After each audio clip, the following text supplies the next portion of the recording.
We're here. Episode 313, I think.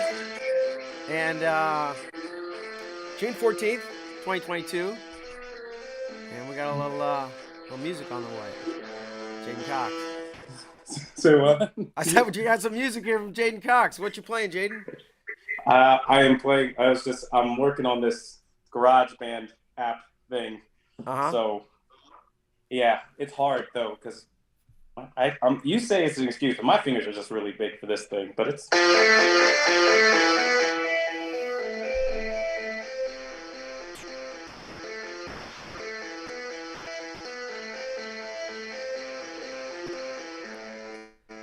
we go.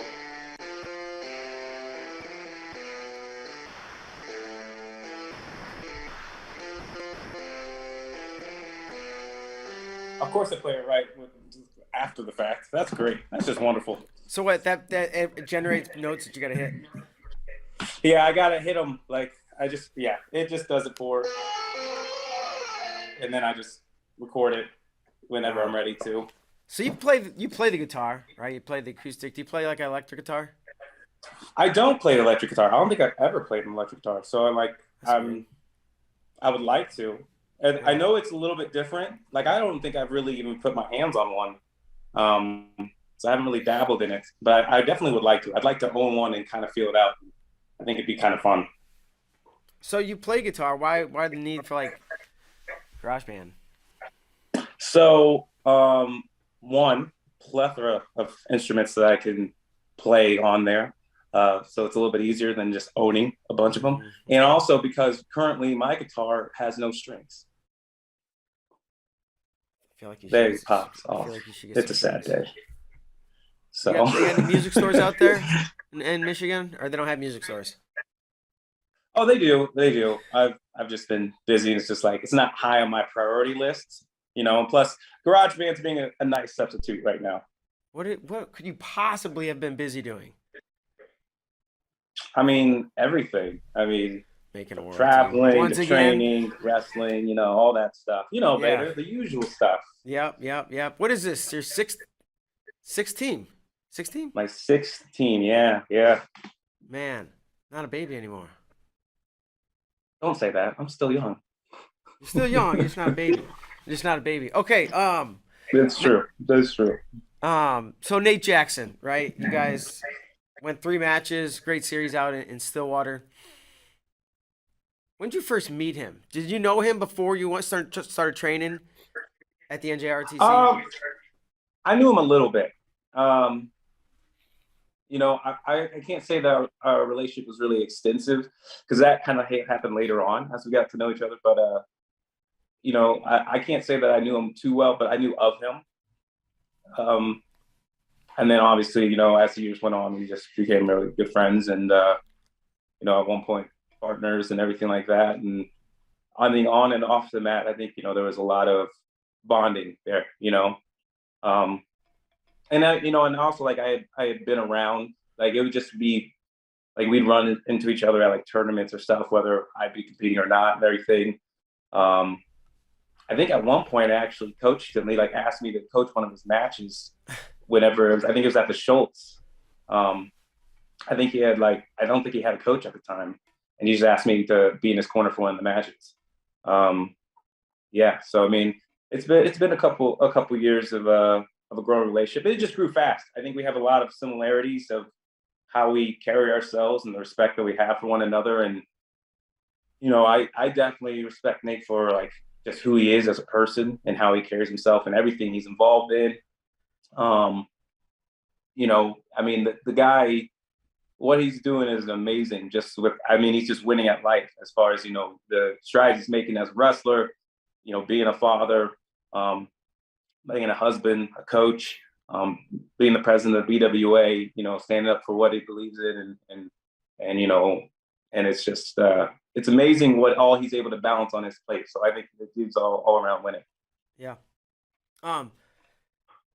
He's the guy that's blossomed late, right? He's like had more success. He's made a lot of gains like post college.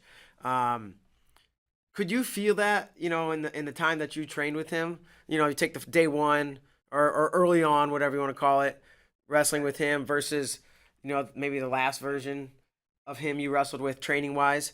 Could you feel Nate getting better and making gains and making jumps? Yeah, no, I think Nate's made a lot of jumps. I think one thing he's done really well is that he's been able to get a lot of matches. In which when you're doing that and you're competing, you're really able to decipher what you need to do or what you need to work on a little bit faster, a little bit quicker. And also you get to know what really works for you and really get that flow in you and understand that more. So I think that's a big thing. But I also think that he's very intelligent on how he, uses his strengths and applies his strengths and his abilities. So I think that it's like really important, to put that fact out there that and I got to put Reese in there too, who's also been able to advise him on how to do that. I think that it's a two-way street. I mean, obviously Nate's putting in the work, doing that, but he's also, he's a scholar when it comes to the sport. He's a sponge who wants to learn, ask questions. I think that's one of the best things for anybody that's looking to improve, is to kind of set your pride aside and just be like, and be okay with being like, hey, I don't know this, or I need to get better at this, or this isn't good enough and stuff like that. And also being able to reach out to other people who do know, and get to work. And I think that's what, Nate's done. And I think on top of that, having Reese in your corner, I know Reese is very good at game planning and on top of that, letting guys feel, I don't know, like making wrestling really fun. I think that he's able to do that for a lot of people. And I think that he kindles that in anyone that really meets him. If you ever around Reese Humphreys, I mean, he makes life in general like bright. He makes it brighter. He makes things bright. He makes things fun. He's highlight. His nickname's highlight for a reason. So so I think it's not just because of what he's able to do. Yeah, you can do backflips, you can do crazy stuff, you can do all that, but also like literally it's a highlight in people's lives. So I think with that kind of aspect, it's really hard to not be successful or have that drive to be successful and get better. Sure. So after he won the World Team Trials, Nate came on here on this show with me and Kyle, and I said, hey, how do you feel? Do you feel confident? Do you really feel? And he's like, dead. Just said, I'm gonna beat J'den. And I was kind of like, whoa. He said it just like that. I was like, what? He sounds like he believes it. That's, you know what I mean? And clearly he was the underdog. But I was like, wow, like seriously? He was like, oh yeah, I'm gonna be. And I was just like, I don't. Did you? I don't know if that specific time, but I think at least at the press conference, and what he said, he's gonna beat you. And I'm sure it got its way back to you, whether you heard it firsthand or from somebody. What did you think? Did you think he really believed it? So to be honest, I didn't hear that until the press conference. Okay. I think you might have brought it up when he pulled me aside for, I don't know if it was during the press conference or maybe you had brought it up after that. But I mean, in the grand scheme of things, I mean, he's right. I mean, I take the mindset of one of the reasons I push myself as much as I do, with my training and stuff. I believe anybody can beat me at any given time at any given age.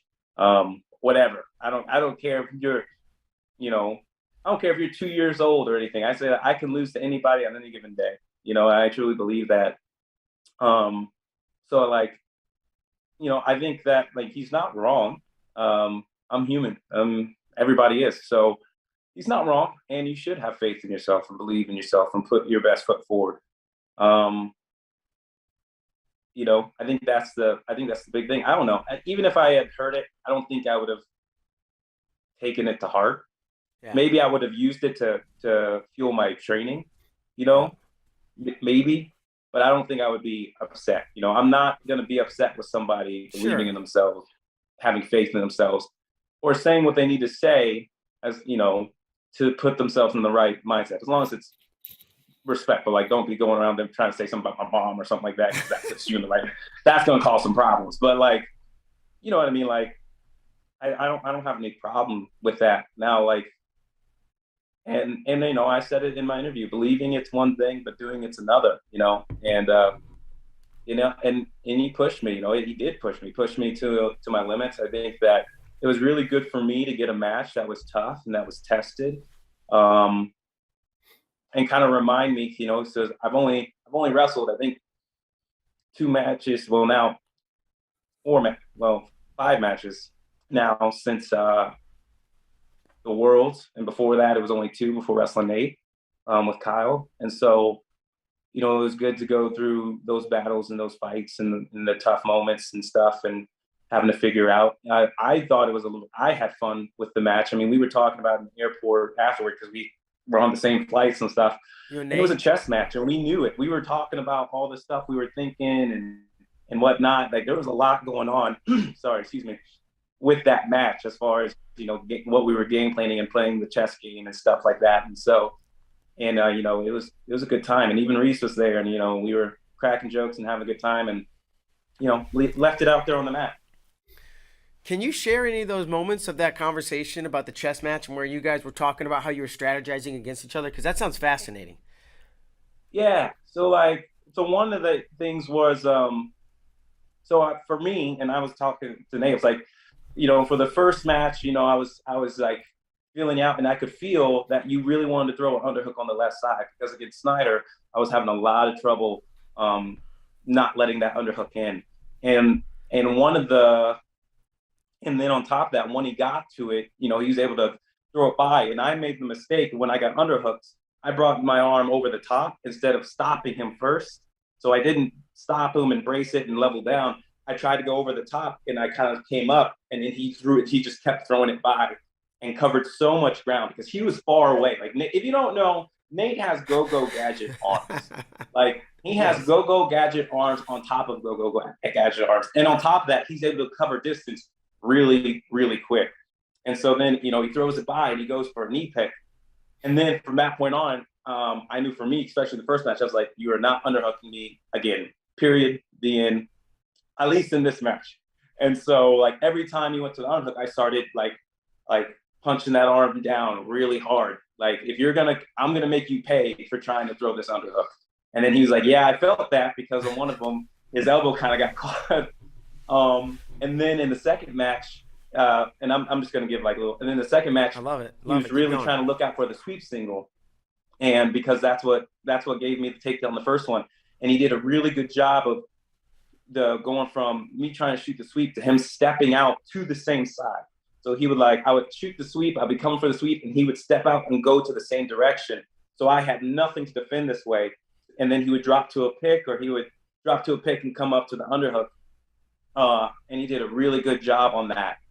And also I noticed that he would just keep last doubling. What I was doing wrong in the first two matches was I would take it and I would down block, but then I would create distance, which made me look passive and also made me have to reset to get to where I wanted to be to reset up. So in my third match, I was just like, had to mentally be like, all right, I'm going to eat these and I'm not going to back down. And if you watch that match, I do a lot better job of, even though you're shooting that double leg, like I'm not going backwards. Like you're going to run into a wall. Like you're hitting my face, you're hitting my shoulder, and I'm going to try to attack this and keep my hands on you.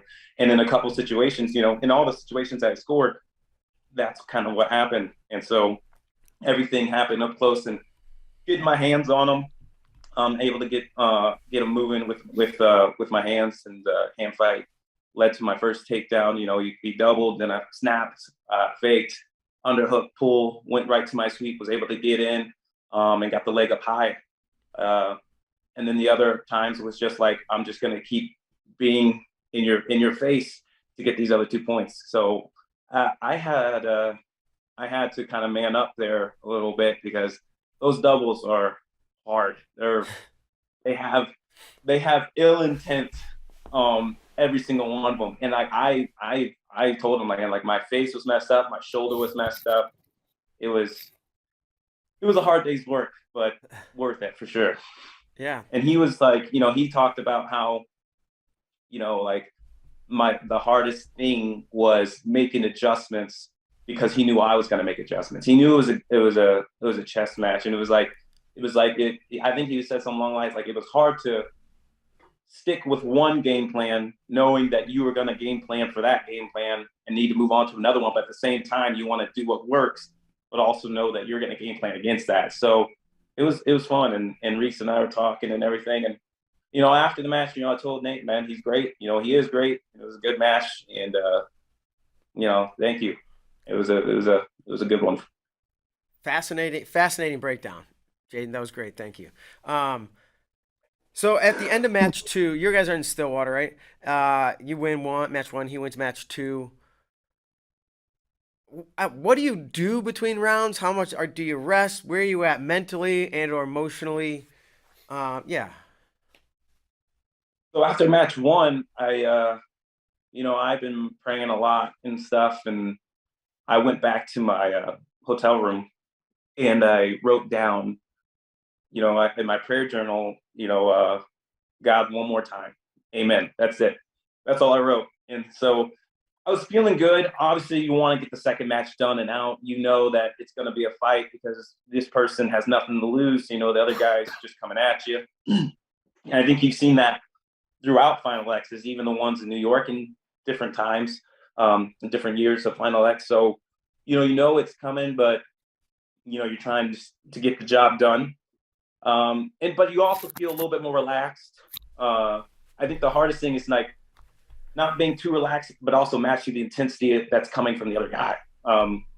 So mentally, just like, all right, let's get it going, let's get it rolling, and then obviously go into the second match, you lose the second match, and then it's just kind of like, well, that sucks. Got to win the third. And now you're kind of in the same boat, though. It's kind of like nothing really changes as far as the mindset, because if you don't win, nothing matters, right? So it's kind of like, go get the job done, do what you got to do.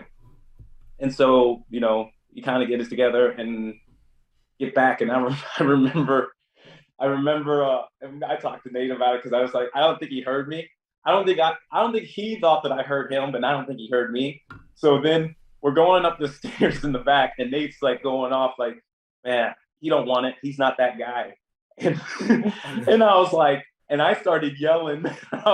That got me kind of fired up because I was like, I was like, I, I was like, hey man, like you don't want this. Like I live for these third round matches, and you ain't taking this away from me. Like No way. I was getting into it, man. I don't know if you heard me, but I remember we talked about that in the airport too. And we know like it's a competitive thing, man. Like you are competitors. It's not necessarily personal towards someone else, but it's personal for yourself. Does Yeah, that make yeah. sense? So I 100%. You mean, didn't. like Yeah. it's time to go. Yeah, yeah. You say whatever you got to say to get yourself pumped. You don't want this. Hilarious that you're like overhearing it though. Yes, I do. No, yeah, and so we're walking back up, and then you're just kind of chilling. You know, you don't need to do too much because you've kind of been moving around all day. I mean, you had to make weight, you had to get Yeah. warmed up for your matches. You've gone through and wrestled 2 matches. Your body's kind of already there. I think as long as you don't like fall asleep, you're good. Like as long as you Hmm. don't do like a full reset shutdown, you should be good and just get up and start bouncing around, moving around, get things going and stuff. And yeah, I mean, and I'm grateful. Like I said, I'm grateful for the matches. It showed me a lot of things that I need to work on slash reiterate. You know, I think some bad habits have shown themselves, shown their head, and it's just a matter of repping the good habit again, Yep. repping it and repping it because bad habits don't necessarily disappear; they just subside because you've been training so much, and so you know, even with training but not being in competition, and there is just a massive difference between the two. You know, just going back to them and being like, all right, this is what we need to hit, this is what we need to do, this is what I need to focus on, and then continue to get better from there. How similar or different was this three-match series for you than the one against David Taylor? Gosh, I think that was 5 years ago. Feels like yesterday. um, uh, um, they're similar in the sense that you're in a battle, you're in a fight, Yeah. but they're different in the means of like how, like what needs to be combated for one towards the other. I mean, just what their strengths are different. Yeah. What they're good at is different. What you have to do to combat those things are different. And so, I mean, they're it's a matter of more, I think, technique, like technical differences, and maybe a little bit more tactical Yeah. um, than it is like mental. Because it's just mentally, it's just like win, get the job done, let's go. Like Hmm. I'm here to get the W, and I'm not looking to let you take it. You know, so it's kind of how it rolls. That's how it feels to me, at least. Cool. No, that makes perfect sense. That was very well thought out answer. Okay, I want to talk about one of the I think one of the things you're really excited about. One of the things you love and you really appreciate and understand is the step out rule. Um, and Well, yeah, yeah, yeah. Sure. give me your thoughts, your true thoughts. Obviously, I was joking, but how much you understand it. I mean, you're like world, on top of the top, one of the top in the world, and I don't think it's you're not, you're not alone in this. Yeah. Well, I mean, I'm gonna be honest. If Bill Zadok, if you're watching, and we do those team meetings, we're gonna have to have one to like go over these rules because I'm confused on what I've been told and what I've read or seen and what I'm seeing being called. You know, it's bad when people are, especially guys, you know, we're all in the back watching matches, seeing stuff, and we watch a call or a non-call, and we're like confused. When the people who are involved at the highest level are confused, I can only imagine what the fan base feels or understands or does understand. But I've seen too many examples of calls not being made with the caution in one, and calls being made where they aren't deserved. Um, like I remember, especially like I'll go to Final X in New York. Zahid, that first match with David and Zahid. In the Hmm. first match, the wrestling on the edge. David, I think does like an elbow pass on Zahid on the edge, and gets to Zahid's leg. And Zahid is already in a tripod out of bounds, pretty much. And they hit him for a takedown and a caution one. Now, granted, they challenged it, it got removed, right? But then you call that, but then you don't call. I know, then you have Helen, who has a girl in a front headlock 3 times in a row, who walks straight back out of bounds, and there's no call there. Like, I'm just confused on where's the call and where is it not. I mean, there have been pretty, inconsistencies. I think even in the Dayton Fixes match, like there were confusion on what's going on the edge, where are the calls. I mean, I don't know. I've told a few people, like, I've been doing this for a little bit and I don't know. I don't know the rules. I remember I called my uncle. I'm like, I don't know the rules. He's like, well, you should probably learn the rules. I'm like, no, I know the rules. I don't understand how they're called. I think the biggest problem we did, or that UWW did, I guess, is they made a rule that was so subjective that without any real means of how to call it. Like, it seems like, I feel like the more subjective a rule is, the more details you need on what needs to be called or how it needs to look for it to be called. So that there can at least be more consistency, even if it's consistently wrong. I'm fine with consistency as long as it's across the board, because you don't know how to play it. You don't know how to work with that. So my goal is just, let's not get in this situation. If we're getting on the edge, scoring points for us, don't make it complicated. That's basically what it comes down to. If I said, J'den, you get to write the rule book, right? You get to determine if there is a step up rule. There isn't. It's got to be the whole foot. It's got to be. It can be anything. It can be. How would you write it? Or what do you think? Would be a good way to write it? I'm sure it would take some time to really mull it over, but. Well, I think that. So I've had talks about grounding, because I think some of it stems from grounding too. I would like to change the rules for grounding first and foremost. I think that if you are grounded, or let's say you're on your feet, because I've seen this a lot of times where people are on their feet, they get in the zone or close to the zone, and then they drop to their knees, and not in the sense of an attack, or even I'm getting close. Avoidance. Let me ground myself. Yeah. Like I've seen it where it's just like, it's not in a sense of avoiding an attack. It's not in the sense of, I was level changing for an attack. I was blatantly just going down to my knees because I was close to the mat. I think stuff like that, especially when you're under attack, should be one, period, the end.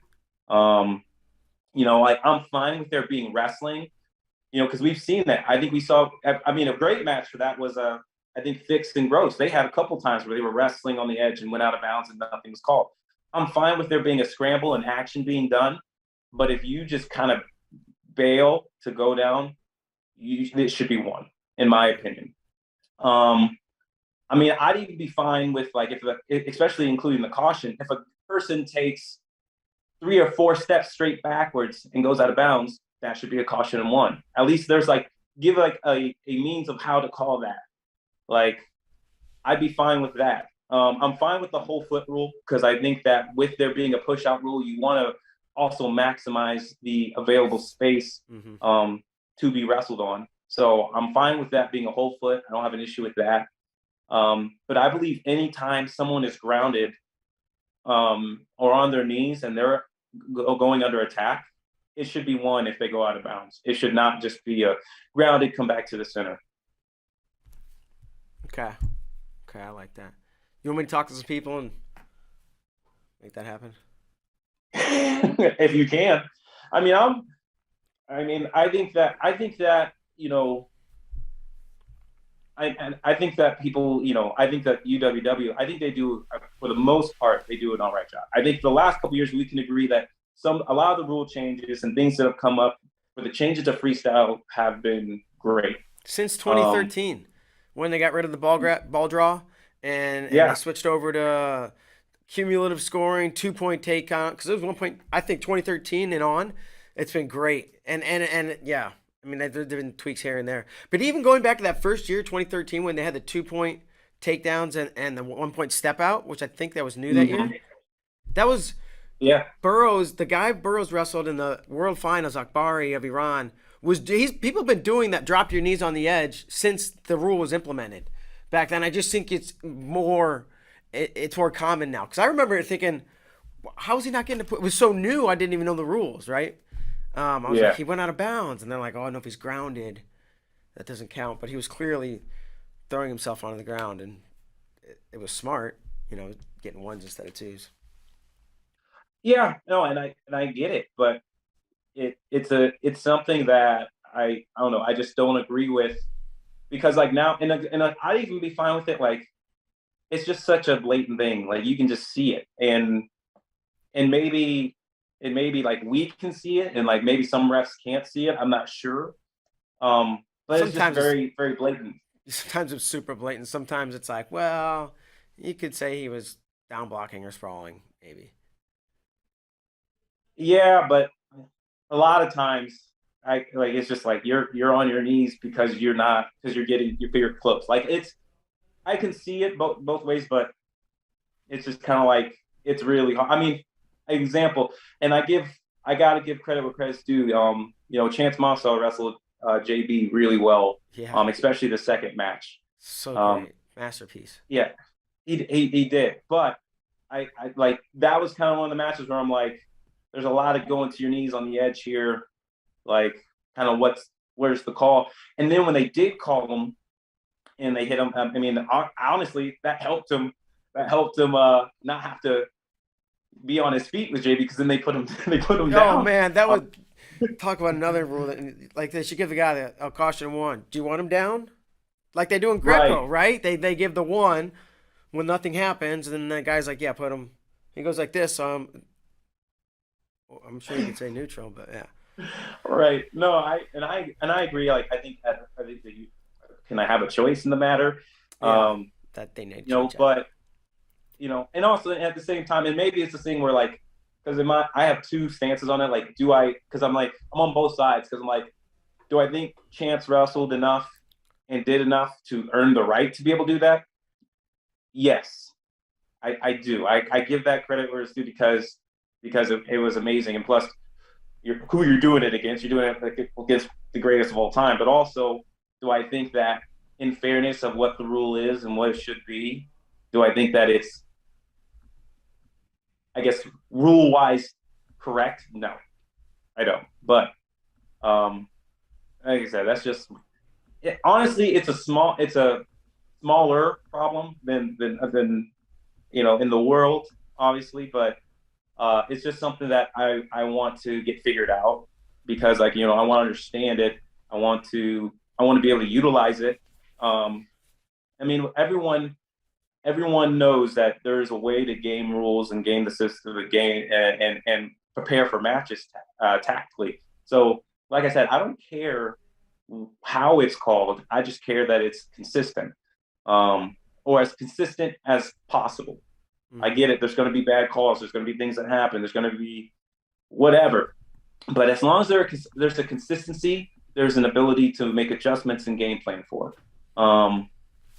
And it because when you don't have that, sometimes it can kind of like hold you off on what you really want to do or what you can do or capable of, just because you're not sure how this is going to go or play out. Are there any other scenarios, rules, anything that's kind of this fuzzy to you?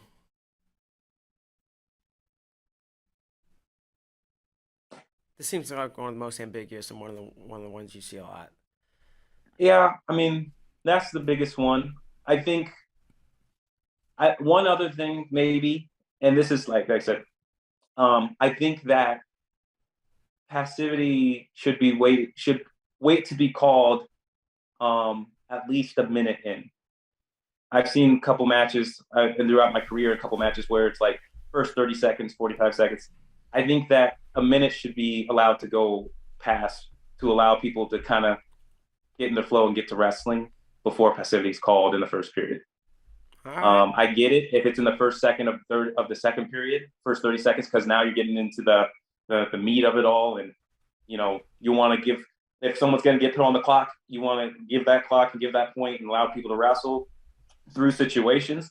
But I think in the first period that the first minute should not have a passivity call at all. Let people wrestle, let people get into it, because it kind of changes the dynamic of the matches, and you're already involving yourself in the match before it really even started. You're putting yourself at the head of it as a ref, as an official, before wrestling's really even gone off. Do you kind of like segment matches?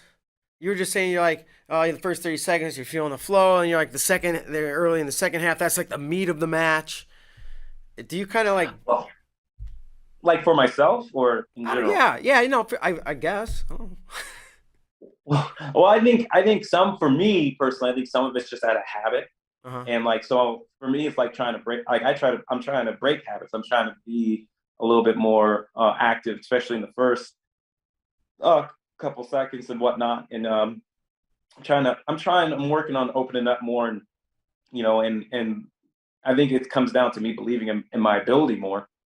And so I think that's where I come from on that. But also, it's from when I think about it as a whole, when I watch matches, and I've watched a lot of matches, along with you guys. You guys have watched plenty too. Of course. Typically, the first 15, 20 seconds, there are a few that are like, hey, whistle blows, I'm in on a shot. I'm taking a shot, or or we're going crazy.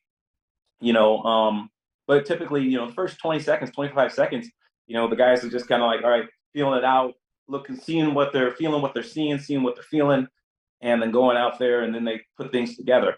And then wrestling happens. So that's the only reason why I say that, because it's just kind of like, typically now, if it's very blatant, especially like if it's very blatant, like I've seen matches where guys backing off and just not controlling center at all, not trying to engage in wrestling. I can completely understand that, kind of like how we do stalling in America. Like, it's just very blatant. You can see it. That's what's happening. But another reason why I say this too is because I've seen matches where, and we've seen it too, where I watch a guy who's the active person, like who's the active one, taking shot after shot, not getting any points, but it's shooting, trying to get to points, trying to get something going, trying to create wrestling. This other guy is just avoiding, backing off.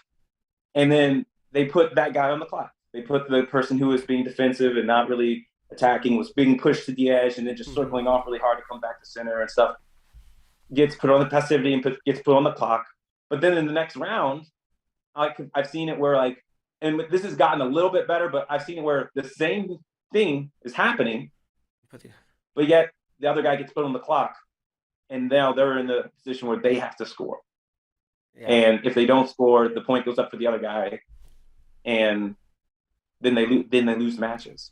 They lose that match. So I've seen that, and that's annoying. I think overall, refereeing has been better about that. I think overall it's been better. Though I think it still could be better. Yes. And I think it comes down to, know what you're watching. I think sometimes refs in general, this is as a whole, they'll do a couple of things. They'll look at a guy. So take JB, for example, right? Like, I'm willing to bet there have been referees, both domestic and international, who have looked at Jordan Burroughs and just said either, well, I'm not going to hit this guy. It's JB. He'll figure it out, or he should figure it out. He's that good. Or, man, this guy's not on JB's level, so I'm not gonna hit him for this. I can't do that. Like it gets, and there's like this weird kind of bias slash, I don't know, like, you're considering you're repping who this person is rather than what's happening in the match. Right. And I think that's happened. I mean, I'm willing to say that's happened to JB. I feel like I've seen it happen to Kyle Snyder. I've seen it happen to David Taylor, Kyle Dave, Helen Murley, you name it. Like, sometimes people are reffing the person, for the ability or what the person should be able to do rather than what's actually happening in this match. And that's not the way it's supposed to work. That's not the way reffing is supposed to go. And I'm not saying it's all the time. I won't even say it's majority of the time, but I'll say, like, it's prevalent enough to notice and to see it. Hey, all those names you just said, the JB, Snyder, Taylor, Dake, Helen, you, like, we are in a golden era of wrestling, right? When Jordan started, there's none of those names, or really no other names. There was great wrestlers, but none that were winning medals, right? It was like Right. Jordan, and then Jake Varner, I think, won that same first year. Um, but like all those names you just said, do you ever you had to have, maybe not because you don't pay attention to anything sometimes, but like have you thought about that and realized like, man, this is like one of the best eras. And Kyle, I'll point to Kyle Klingman real quick. He's a historian. Is that fair? A fair assessment, Kyle? This is a golden era of USA Wrestling. And not only that, it's that all of the above have wrestled each other. J'den's wrestled Dake and Taylor. Dake has wrestled Burroughs and Taylor. I mean, everyone's wrestled each other. I think the only person that's been out, I mean, Burroughs hasn't wrestled you, J'den, but you've wrestled Snyder, you've wrestled Dake and Taylor. That's unheard of. That's insane. For sure. I mean, that's No, yeah, just, I think the battle set us up for it, honestly. So I guess my whole big question at the start of this was like, have you ever thought of that? Do you realize that and like you ever stop and be like, oh wow, yeah, this is fire. Yeah, no, I have. I think it's amazing. I think I've I've thought about it since 2016, honestly, 2017, when we went from, we had Jake Varner and JB go out, win their Olympic medals, win their gold in their titles and stuff. And then JB kind of took up the reins as a whole to reignite, wrestling literally on his back. And so, I mean, thinking about it and then seeing everything that followed up, from 2016 to 17 and on, I think I've always kind of thought about that. It's just like, wow, and I also kind of think about like, because I've talked with Jordan about it, and he talks about how, sometimes it's hard because it would just be him, and I think that he appreciates having a team and guys who have the ability and work ethic in the fight to achieve great things alongside with, and and I take great honor in being able to do it, amongst those guys, let alone, because I'll be honest, I'd be lying to you if I said that, everybody on the team got along and that we're always on the same page. We're different. We're different people. We're different people. We've all had our experiences with one another, without one another, and it's just how it is. But when it comes to trying to achieve a goal, both as an individual and as a team, we understand the importance of one another. And like, there's a certain level of respect and understanding that we need one another to accomplish what we want to accomplish. Whether you'd like to admit it or not, at the end of the day, if we don't come together, then it'll fall apart. And so, I think, that's the big thing, for us all. And so I think there is a level of respect and genuineness, as far as, realizing where we're at and realizing what we need to do to continue that. I also try to think of the future, like let's just say when we're all said and done, like I try to think of who's gonna take the place, at each weight. I've had those conversations. That's a little harder to do, just because some people haven't been international, and also because the senior level is just so much different than the NCAA level. Both very, very high, but we've seen it all. We've all seen crazy things happen from maybe a guy that's never won an NCAA title, or maybe didn't place as high as we thought at NCAAs, wins a world title or wins a world medal, or we've seen guys who won multiple titles or and whatnot, not be able to get on that podium, or maybe not get to where they wanted to be. So that's a little bit harder to figure out because you just don't know. But it's still a fun conversation to like ponder and try to figure that out for sure. Nice. You thought that one through a little bit. I dig it. Okay, I've had that J'den. conversation a lot. That's fantastic. That's fantastic, man. So we're coming to the end of the line. It's always good chat and picking your brain. You never know where this could start with guitar or where it could go. But we got one more segment for you here. It's Kyle Klingman's. He's gonna try to stump you here. He's gonna try to pull one over on you. The game Sweat It Out. Okay. J'den, you ready to play? Sweat it out. Okay, sure. Yep. I'm sweating already. There we go. You've already lost. So I'm sorry. All right. Number 1, who did you defeat in the finals of the 2016 Mid-American Conference Championships? 2016? Yep. That would have been Phil Wellington. Yep. From Ohio. You won 9-1. Nice work. Number 2. Didn't you throw him on his wrote- head? Like okay, we're on not going to talk about stage? that. Didn't you, like, No, okay. it wasn't on stage. Don't make it worse than what it really was. Okay. Okay. But there was It a was on the thing. ground. Here. Okay, guys, I was on top. He came up to his feet. He was going to Granby when I was already I was behind and I was going to the side to lift him up. So when he went to Granby and I'm going to lift him the ground, and we were close to the edge and we ran into a table. That's it. It looked like you threw him, but really he threw himself. Is that what you're? I got disqualified for that match.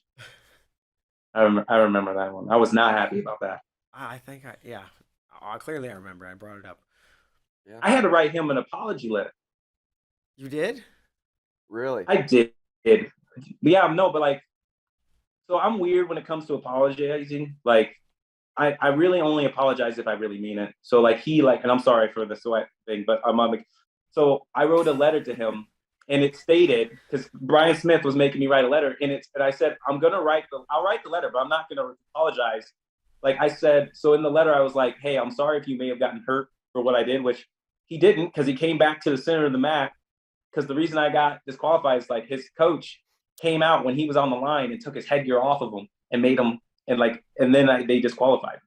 So then I wrote the letter saying, hey, I'm sorry that you may have gotten hurt, but I won't apologize for wrestling 100% and doing what I do. I'm sorry if you're hurt or anything like that. I'm sorry, but when the MAC conference comes up, I'm coming for you. I'm still gonna wrestle with the same intensity. So that was my letter pretty much. So it wasn't an apology; it was a threat. It wasn't a threat. I was sincere about if you're hurt. Yeah, I'm sorry. But, I'm not going to apologize. It was a show of concern. Yeah, I'm not going to apologize for wrestling 100%. I won't do that because my intent was not to hurt you. So, I can't apologize for that. So, that's where it was. Anyways, next question. All right. Good question. Good question, Kyle. Good question. I like it. Now I'm sweating. Now I'm that moment. Oh my gosh. Okay. I like it. Go ahead. Number 2. Kyle. Who wrote the Star Spangled Banner? Oh, I don't know, man. I don't know at all. Okay. My mom, she sings it really well. She has the best rendition. Yeah. Who was it? Francis Scott Key wrote it about the War of 1812. What year? I think he wrote it in 1813. Okay. So, number 3, where did Walmart founder Sam Walton attend high school? Am I supposed to know that? Where do you attend high school? I don't know. Somewhere in Arizona. I'm going to say that. I don't know. I have no idea. He attended Hickman High School in Columbia, Missouri. I didn't know it, but that was my guess because I'm like, why else would you say that? I didn't know that. And he grew up in Columbia and I went to school there. I had no idea. Wow. Hickman should have told me that one. What's the, I got a question. Speaking of Hickman, this is, I know you know, or maybe you know, J'den. I probably. Kyle, do you know what a Kewpie is? Uh-uh. The Columbia Hickman Cupies. I like how we're getting on some side. You know, like the Missouri Tigers, right? Like the UNI Panthers, right? The Columbia Rockbridge Hickman- Bruins. The Columbia, yeah, Rockbridge Bruins. Rockbridge is the other high school in town in Columbia. They're the Columbia Hickman Cupies. J'den, what's Good to know. Good to know. Is it a Do doll? you know what that is? It's like a doll or something. Yeah, it's Some a kind of naked baby doll. I didn't know that. Do you know? Hold on. Well, here's the thing. That's I not have a lot right. of That's pride. not right. Hold on. I have a lot of pride in my. I did. And I do have a lot of pride in my school, in my alma mater. With Heikman High School. Now, but do you know how unintimidating it is for a man of my stature and you got these guys who are wrestling coming out in purple and yellow or purple and gold singlets with the mascot of a naked baby. You know how unintimidating that might be? I mean, it's bound to get you canceled. These days, I feel like. There we go. Good work, Tyler. Here it is. Quick fingers on the picture. Yes. Like most guys, usually mascots like a bear, got the bear head, or a tiger, or a knight, or a I was about to say, Spartan. how long is this person going to leave that photo up? I mean, you can put it that up was again, out that'd there be for okay. a minute. Y'all gave them a really good look at that. Cool. Somebody's out there like, what's going on? Okay, shoot. What are we on? Number 2, 3, 4? Yeah, go No, for it. number 4 now. Number 4. Cupies. Number 4. Where did Mark Bader attend high school?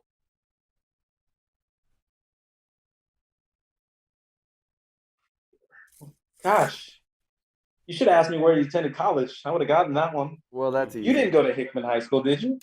Nice try. No, but I was going to say, he's trying to fool me. I don't know. Bader, where'd you go to high school? Go Bader, ahead, I don't Mark. know. Where? Rockbridge. That's why I don't it's know, not. man. You're a traitor. That's why a would lie. why would I? That's a lie. No, Kyle, he didn't go to Rockbridge. where'd I go to high school? St. John Vianney High School. Vianney? You went to Vianney? Wow. Vianney, bro. What's up?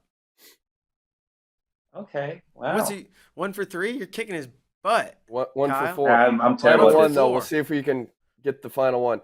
Who was the Give me an first easy one. African American to win a world title in wrestling? Oh man, Jade is not gonna know this. I Jade don't does do not. history.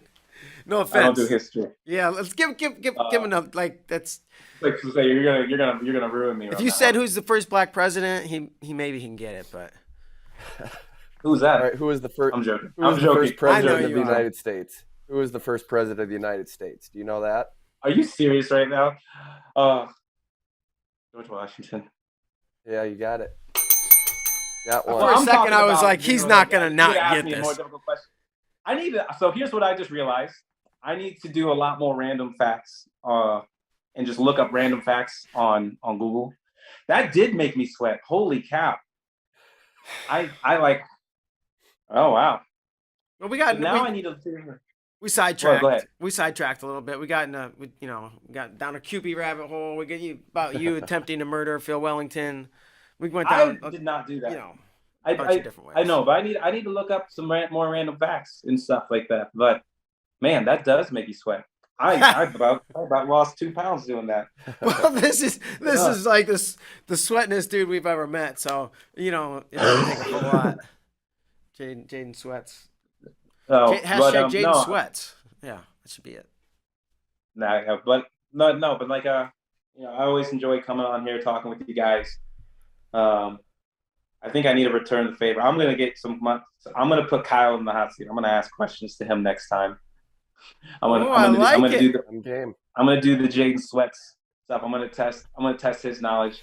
But don't do history. No, don't do wrestling history because he's good. Yeah, no, wrestling history. Well, it's the thing with me too. Like I don't do much with I don't know why, but I have never really dove into wrestling history other than what's put out in front of me. Sure. For the most part.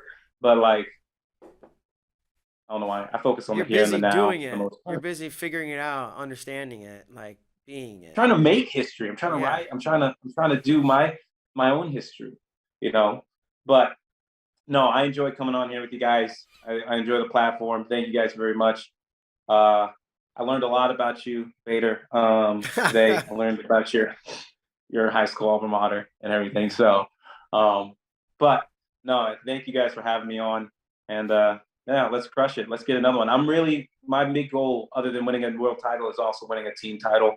I think that if this team can win another team title, at least this era of team, that we're just undoubtedly the greatest team of history. You know, so that is a goal for that I desire to accomplish as well. So you know, got to do my part and get ready for that. So I'm excited, and let's kick some butt. Awesome. J'den, man, it's always a pleasure. Appreciate you coming on, and we're stoked to watch you chase another world title. Definitely. You guys have a good one. Tell my Bye. birthday buddy I said hi. I will. Thanks. All right. Have a good one. Bye. You too. Thanks, J'den. Man, always a treat. Always unexpected turns, twists. You never know where it's going to go with J'den Cox. Certainly unexpected. I learned a lot about Phil Wellington that I wasn't ready for today. Dude, that was great. That so was many great. gems. So many gems. And, you know, the conversations at the airport with Nate Jackson, that whole Phil Wellington thing. QPs. Yeah. Rant about step outs. Good job by Tyler getting that graphic. That's a great picture. Cool. All right, folks. So that's going to do it for today's show. That's it for Kyle. I'm Mark. We're out.